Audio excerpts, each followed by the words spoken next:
In this video, I'm going to teach you how to use Yoast SEO breadcrumbs. So first, head over to yoast.com and you should be able to see right here this. You can export a Yoast SEO Premium, or you can download the free version wherein you will get the actual zip file for this one in order to install this directly into your WordPress.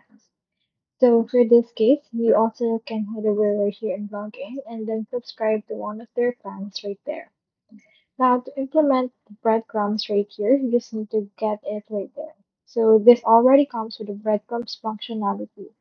So breadcrumbs are something that helps your users better navigate your site and its structures.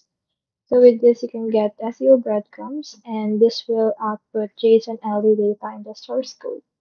So you can configure this, and then yours will show the JSON LD in the source code as follows, just like in here on your screen. Now, in order to implement it, you just need to integrate your solution.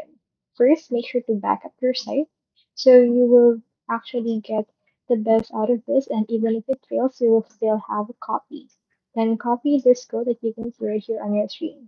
You can use this and experiment if you're not sure. So depending on the theme on your WordPress, you may not need to add a beginning PHP or not. So common places where you can place your breadcrumbs are inside the single PHP or the page.php file. You can also paste it in the code for the header.php at the very end.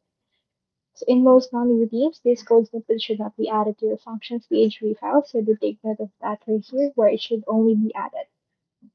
So on your WordPress, you can go over to your Yoast SEO and onto your settings, just head over to the advanced, click on breadcrumbs, and then enable it to toggle it, and you can change your breadcrumbs appearance according to this right here.